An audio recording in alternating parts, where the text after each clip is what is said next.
같이 말씀 보시겠습니다. 오늘 함께 보실 말씀은 마태복음 19장 3절에서 12절 말씀입니다. 마태복음 19장 3절에서 12절 말씀입니다. 찾은 줄 알고 우리 한 목소리로 봉독하겠습니다. 시작.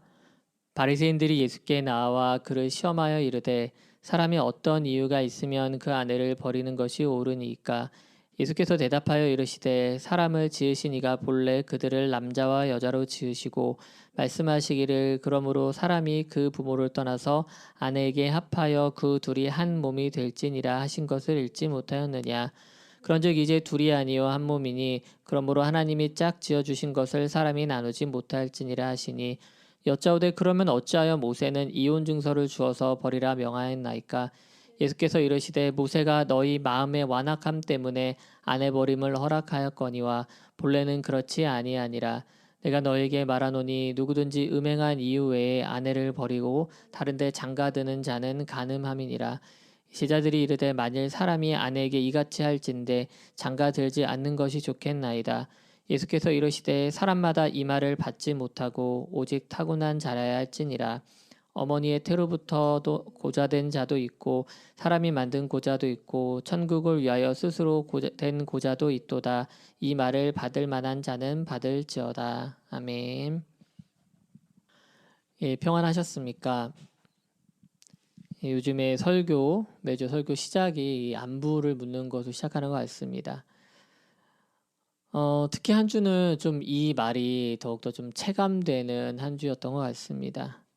우리 인근 지역에 사시는 분들은 이미 뭐 아시겠지만은 우리 교회와 또한 저희 집이 있는 이 아파트 단지에 코로나 확진자가 지난주에 나왔습니다.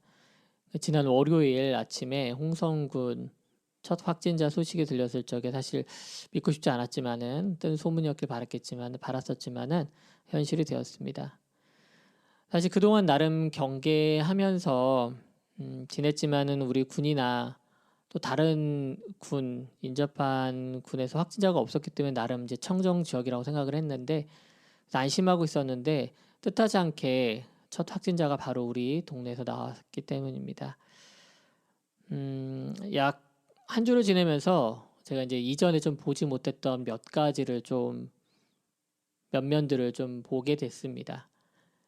먼저 정말 소문이라는 것이 이 바이러스 못지않게 정말 위험하고 무섭고 또 전파력이 강하다는 걸 좀 생각하게 됐습니다.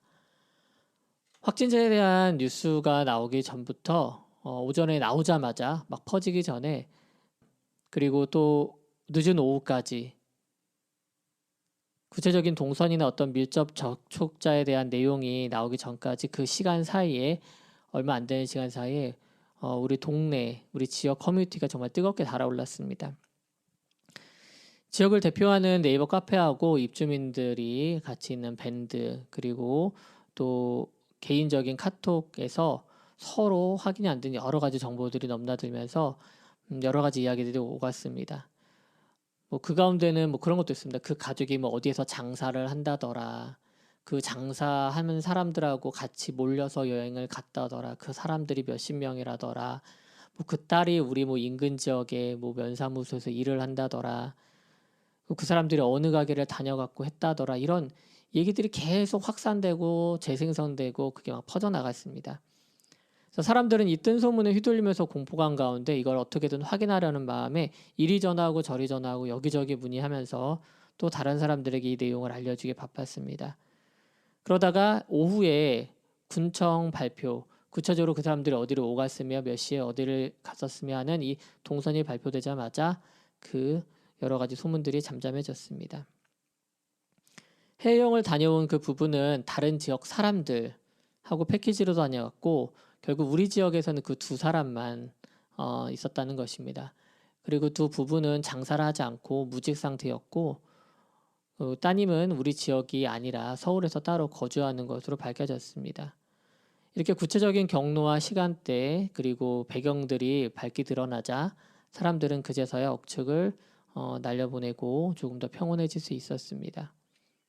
나중에 들으니까 이렇게 이제 소식에 되게 민감한 우리 동네 사람들은 그나마 빨리 확인을 하고 다시 평온을 찾았는데, 우리 옆에 있는 군 지역 사람들은 소문에 소문을 타고 어느새 퍼져가지고 우리가 이미 거짓으로 알고 있는 그런 소문들에 공포감을 가지고 휘둘리고 있었습니다.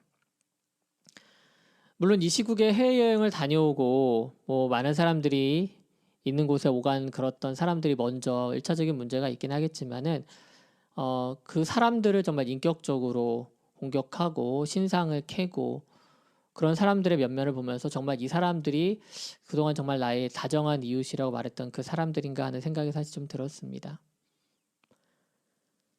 그래도 유럽 지역을 대표로 해서 서양 사회가 지금 보여주고 있는 태도를 보면은 그나마 또 우리나라는 좀 양반이 아닌가라는 그런 생각이 좀 듭니다.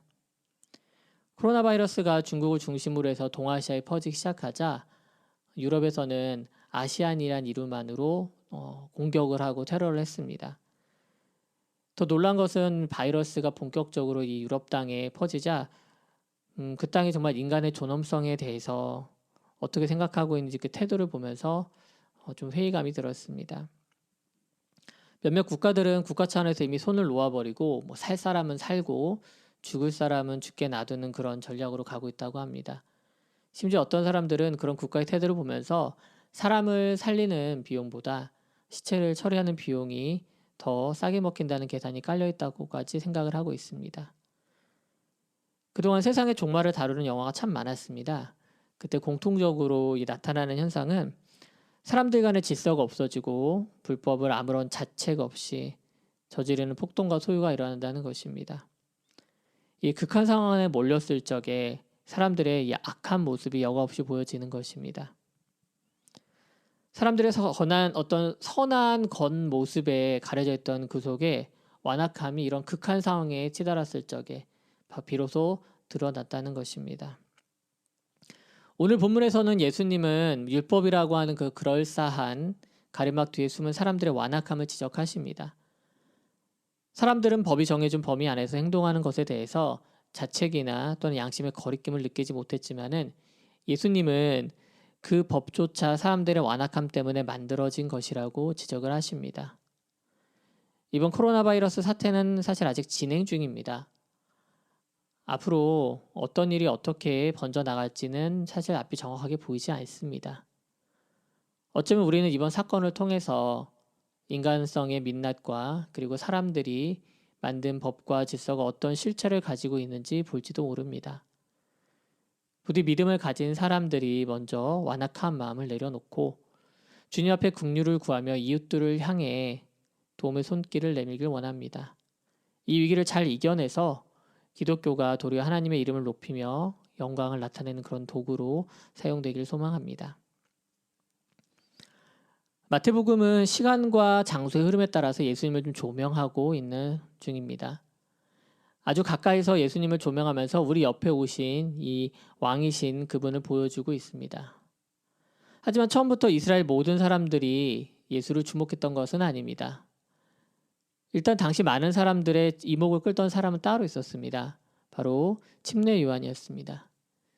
침례 요한은 잘 아시는 것처럼 그 탄생부터 범상치 않았습니다. 그리고 성장한 이후에 그가 광야에서 보여준 그러한 행동도 일반적이지 않았습니다. 침례 요한이 이렇게 많은 사람들에게 기대를 받고 또한 주목을 받았던 것과는 다르게 예수님은 정말 평범한 목수의 아들로 또한 요한이 유대 땅에서 이스라엘 중심부터 자란 것과는 별개로 예수님께서는 갈릴리 외곽에서 시골에서 자라고 계셨습니다. 본격적인 사역을 예수님께서 시작했지만은 그 파급력은 그 지역에서 조금 알려졌을 뿐이었습니다. 이스라엘 중심부에 예수님의 소문이 퍼지기 시작한 것은 마태복음 12장에 이르러서야입니다. 그곳에서야 바리새인과 서기관 그리고 사두개인들이 예수님과 그 제자들을 견제하기 시작했습니다. 그러다 침례 요한이 결혼 문제로 헤롯과 헤로디아의 심기를 건드린 이후 참수형을 당하자 잠시 사람들의 눈을 피하시기도 합니다. 19장을 시작하면서 예수님은 사역의 목표점을 예루살렘으로 잡으십니다. 갈릴리를 떠나 요단강 건너 유대 지경에 이르렀고 큰 무리가 따르기 시작했습니다. 예전에는 예수님의 사역 장소에 유력자들이 찾아와서 딴지를 걸었다면은 이제 예수님께서 이스라엘의 심장부로 나아가기 시작하신 것입니다.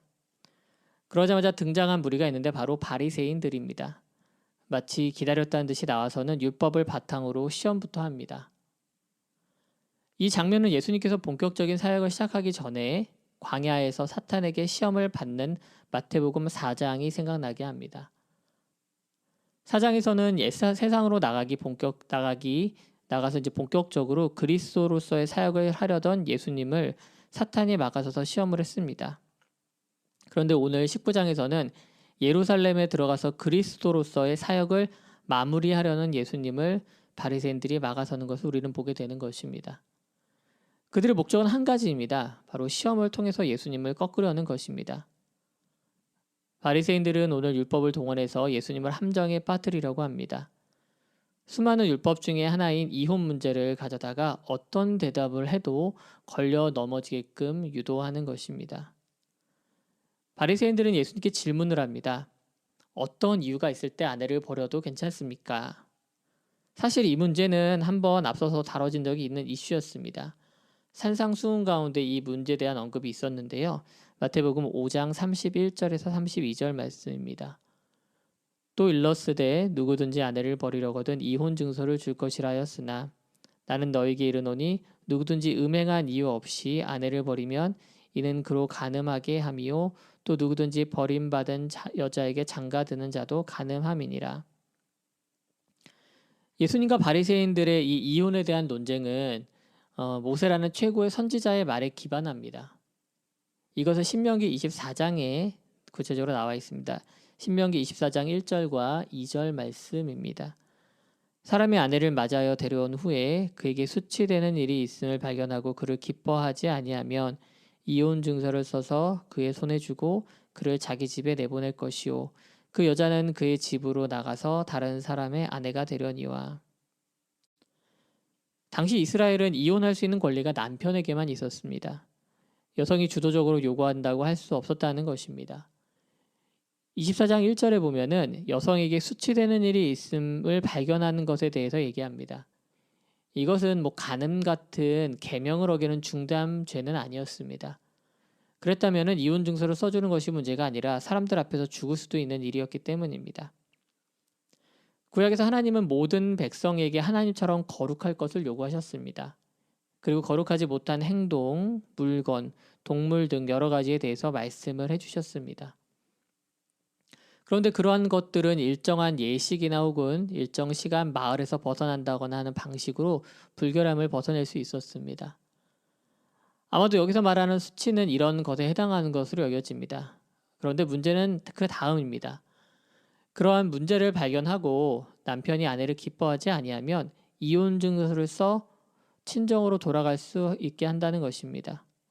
여기서 기뻐하지 않는다라고 하는 것은 더 이상 사랑하지 않는다는 것을 말합니다. 사람 간의 사랑은 하나님의 사랑과는 달리 변질될 수 있습니다. 그것을 모세를 비롯한 사람들은 알고 있었습니다.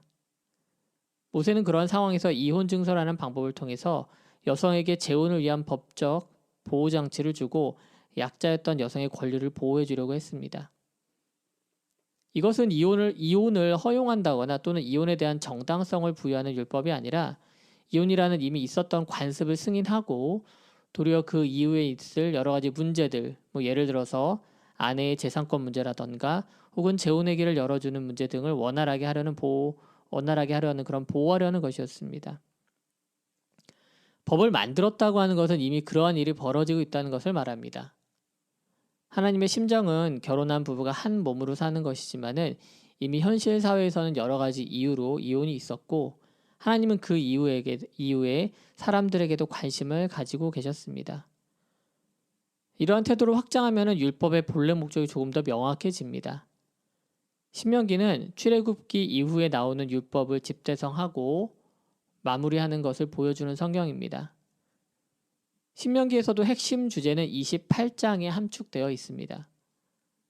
신명기 28장은 하나님의 말씀에 순종하여 받는 복에 대해서 나열하다가 불순종하였을 때 따라오는 저주에 대해서 말하고 있는 성경입니다.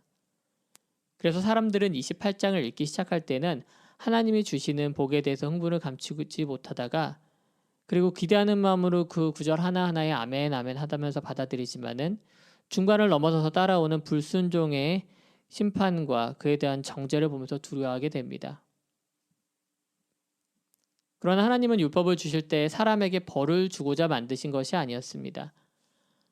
하나님은 그분 안에 있을 때 누리는 복을 먼저 보여주셨고 그분을 벗어난 자리에 있는 죄의 결과를 비교해 주셨을 뿐입니다. 그리고 하나님은 우리에게 선택하라고 말씀하십니다. 모세와 여호수아도 이스라엘 백성 앞에서 선택할 것을 촉구합니다. 하나님을 따를 것인지 아닌지, 이방신을 따를 것인지 스스로 정하라고 온 이스라엘을 향해 물어봅니다. 생명과 사망, 복과 저주의 양자택일에서 자원적으로 순종하여 복을 누리라는 결단을 요구하는 것입니다. 하나님의 이러한 심정은 양자택일을 제시한 28장을 지나 신명기 30장에 잘 드러납니다. 신명기 30장 1절에서 3절 말씀입니다. 내가 내게 진술한 모든 복과 저주가 내게 임함으로 내가 내 하나님 여호와로부터 쫓겨간 모든 나라 가운데서 이 일이 마음에서 기억나거든 너와 내 자손이 내 하나님 여호와께로 돌아와 내가 오늘 내게 명령한 것을 온전히 따라 마음을 다하고 뜻을 다하여 여호와의 말씀을 청종하면 내 하나님 여호와께서 마음을 돌이키시고 너를 긍휼히 여기사 포로에서 돌아오게 하시되 내 하나님 여호와께서 흩으신 그 모든 백성 중에서 너를 모으시리니. 그리고 계속해서 말씀하십니다. 신명기 30장 6절 말씀입니다. 내 하나님 여호와께서 내 마음과 내 자손의 마음에 할례를 베푸사 너로 마음을 다하며 뜻을 다하며 내 하나님 여호와를 사랑하게 하사 너로 생명을 얻게 하실 것이며. 하나님 여호와를 사랑하게 하는 것, 그로 인해 생명을 얻게 하는 것조차 하나님께서 우리의 마음에 할례를 베푸사 가능하게 하신다는 것입니다. 하나님은 이러한 그분의 심정을 율법에 담아 주었건만 사람들의 마음은 돌같이 단단히 굳어졌고 율법의 본질을 잃어버리고 말았습니다. 그 상태를 예수님께서는 완악한 마음이라고 하십니다. 바리새인들의 질문의 출발은 남편이 아내와 이혼할 때 어떤 이유면 정당하다고 말할 수 있습니까? 였습니다. 구체적인 예시를 들어달라고 말하는 것입니다. 그러자 예수님께서는 결혼 자체가 하나님께서 짝 지어주신 것이고 한 몸이 되는 것이기에 사람의 방법인 이혼으로 나누는 것이 옳지 않다고 대답하십니다. 그러자 기다렸다는 듯이 그런데 어째서 모세는 이혼 증서를 써서 헤어질 수 있겠습니까? 라고 바리새인들이 되묻습니다. 사실 바리새인들은 이 질문의 딜레마를 알고 있었습니다. 결혼에 대해서 하나님께서 하신 말씀과 이혼에 대해서 모세가 한 행동이 서로 상충된다는 것을 알고 있었습니다. 정당한 이혼에 대한 이유를 댄다면 하나님의 명령을 무시하는 꼴이 되고 이혼이 잘못됐다고 하면은 위대한 선지자 모세를 정면으로 반박하는 꼴이 되기 때문입니다. 바리새인들은 예수님을 이러지도 저러지도 못하는 함정에 드디어 빠뜨렸다고 속으로 좋아했을 것입니다. 하지만 그들은 앞서 율법의 본질을 잃어버린 사람들처럼 이혼에 대한 율법을 정죄하는 것에 사용했을 뿐입니다. 예수님은 그러한 그들을 향해 너희의 마음의 완악함 때문에 이 모든 일이 벌어졌다고 화살의 질문을 바리새인들에게 돌리십니다. 바리새인들은 어떻게 하면 정당한 이유로 아내를 버릴 수 있냐고 물었지만 예수님은 도리어 버릴 것은 그들의 완악한 마음이라고 호통치시는 것입니다.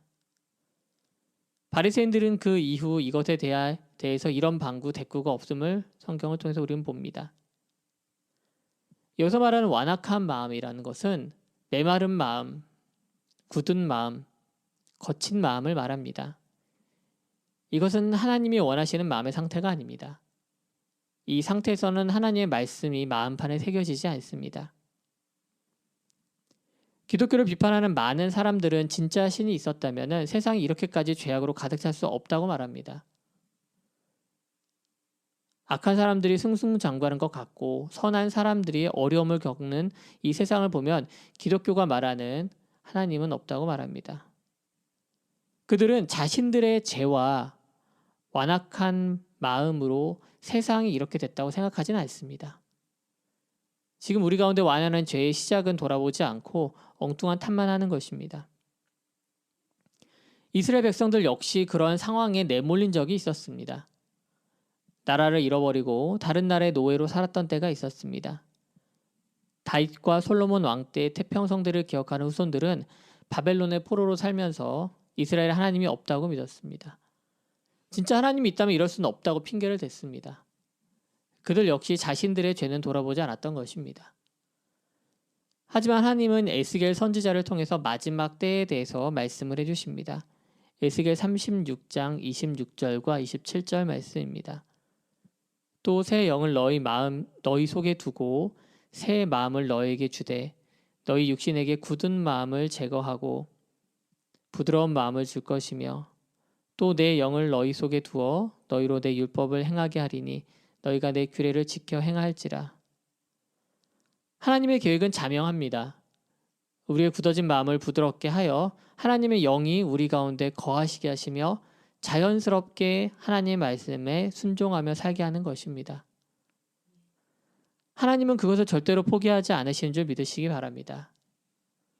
혹시 우리 마음이 단단해져 있을지라도 결국 그것을 부수고 부드러운 마음으로 변화시키는 줄 믿으시기 바랍니다.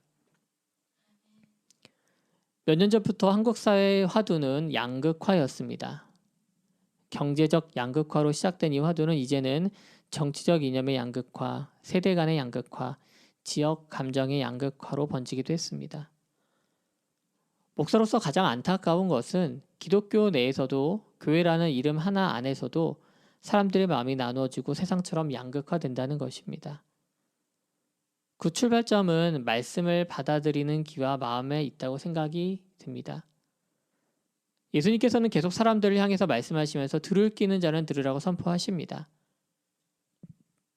오늘 본문의 마무리를 보면은 마지막으로 제자된 우리가 경계해야 하는 모습을 보여줍니다. 예수님께서는 완악한 마음으로 출발하여 시험을 목적으로 다가온 바리새인들에게 율법의 본질을 알려주십니다. 그리고 그들의 막힌 귀와 굳어진 마음을 책망하십니다. 그런데 제자들의 반응은 어떻습니까? 결혼과 이혼이 이런 것이라면 나는 차라리 장가들지 않는 것이 좋겠다는 엉뚱한 결론으로 나갑니다. 제자들조차 말씀의 본질과 목적을 놓친 것입니다. 결혼을 하는 것, 하지 않는 것, 또는 이혼하는 것 그 자체에 집착하여서 예수님이 가리키시는 방향을 놓치고 그 손가락 끝만 보는 것과 다름이 없다는 것입니다. 사랑하는 성도 여러분, 우리 가운데 완악한 마음이 있다면 그것을 먼저 버리길 원합니다. 그리고 우리 가운데 주님의 말씀을 제대로 들을 수 있는 열린 귀를 달라고 기도하길 원합니다. 주님의 음성을 명확히 듣고 구분할 수 있는 그런 귀가 있기를 원합니다. 그리고 부드러운 마음을 달라고 기도하길 원합니다. 완악했던 마음을 제거하여 주님이 주시는 부드러운 마음이 있게 해달라고, 그렇게 되게 해달라고 간구하길 원합니다. 그 기경된 부드러운 마음 가운데 말씀이 깊게 심겨져 뿌리를 내리고 줄기를 내고 잎사귀마다 열매 맺기를 주님의 이름으로 축원합니다.